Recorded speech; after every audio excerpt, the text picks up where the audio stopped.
I learned to trust God so much during this pregnancy. First of all, it was very much so not planned. I know people gonna say, "Oh, you know how a baby was made," blah blah. Blah. Yes, I know, but like, you know what I mean. Like, we wasn't being, we wasn't being safe, but we wasn't being, we wasn't intentionally trying to have a baby either. Okay, me and my husband was actually in very much so disagreement about having another baby. And I left it in God's hands, okay, because I gave God control of my womb. Uh, my son's gonna be three years ago, and my husband always says, "Oh, we're not having no more kids. We're not doing this." And I always tell him he's not in charge. My God is in charge. And so when I found out I was pregnant, I actually laughed with God because I had recently just surrendered it over to Him. Like, I recently was like, God, Ty doesn't want another baby. I have this desire to have more kids. But if we're not graced for more kids, if we don't, if that's not your will for us and it's going to be too much, then just take the desire from my heart. Like, it's okay. I have three beautiful daughters. I have my son. We have four kids. That's enough kids. Help me to be content with what I have. And quite literally, a month later, I found out I was pregnant. Okay? Like, 4 to 6 weeks later, I found out I was pregnant. And I just laughed in the bathroom of God when I saw the pregnancy test because I was just like, you're funny. You're hilarious. Like, God has a huge sense of humor. Like, being in a relationship with God has truly blessed me because He is so funny. Like, I don't know how people just miss out on God on every day, but I digress. Anyway, this pregnancy has taught me so much with trusting God because I also finding out last May I had switched from being a supervisor part time. Then I took a full time position in the ICU working nights. I had just come off orientation when I found out, like a month before I found out I was pregnant, and I was still continuing to homeschool my kids. I had convinced myself that working one more 12 wouldn't be that bad. Horrible decision. I should have still working part time. Um, but anyway, and I was so like sick in the beginning of my pregnancy, just like so, excuse me, exhausted. I was adjusting to the commute because now my job was like 45 minutes to an hour away from my house, back and forth. Like, it was just crazy transitions, crazy. Like, I don't know if I can do this. And then, being pregnant in your 30s is completely different than being pregnant in your 20s, okay? My body felt this pregnancy the whole entire time. Like, back hurt, shortness of breath, heart palpitations, like, knees hurt, carpal tunnel in my hands, like, swollen feet, like, it all. By the grace of God, I was still healthy. And I also had gestational diabetes this time. So it was just a lot this pregnancy. And then to top it off, in the halfway through, about to start my third trimester, my husband got laid off from his job. Mind you, the whole time I am asking God to make a way for me to stop working early and not have to go back to work right away. I'm like praying about my finances, and my husband gets laid off. But I knew in that moment that I had to make the decision to rest in the Lord because I knew what this was. I knew this was a test of, am I going to be anxious or am I going to pray about this? Am I going to be anxious or am I going to trust in God? Because He is my provider. He is my Jehovah Jireh. He provides for me and my family. He takes care of us on a day-to-day basis. So what I'm not going to do is allow this, financial setback, number one, cause strife in my marriage, and also cause strife in my mind because the devil is always after my mind. So my husband got laid off.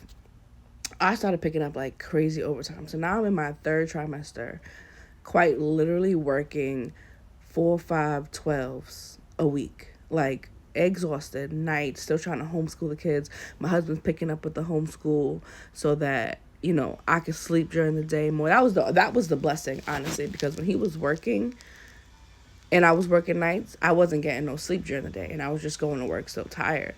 But when he got laid off, he was able to be home. So when I got home, I got good amount of sleep to be able to go back to work and work all the hours or whatever, and he would handle school in the house or whatever as much as he could. So it was just so exhausting. Like, this whole pregnancy has been utterly exhausting and a blessing at the same time, obviously. But I've just learned so much about trusting in God and allowing him to like truly be my strength. Like, there were days where I was just like, God, there is none of me. Like, I have nothing to give to this day.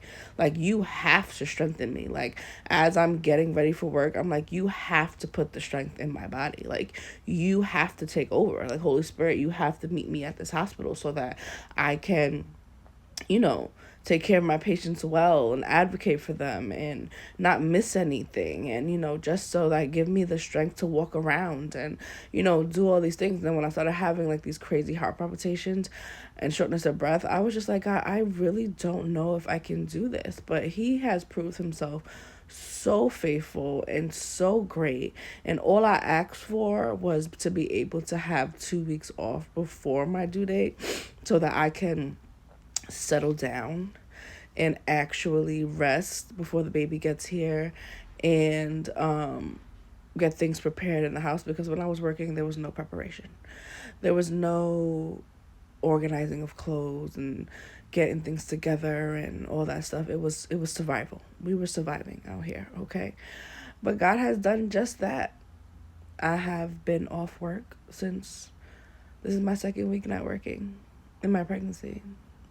I was able to get my disability approved, and I'm very grateful. I'm just like so grateful. And my husband is in the process of, having more opportunities for employment reach out for him. So it's just like, we really just gotta sit back and wait on God. It's really about what we do in the waiting. I did some worrying. I did some crying.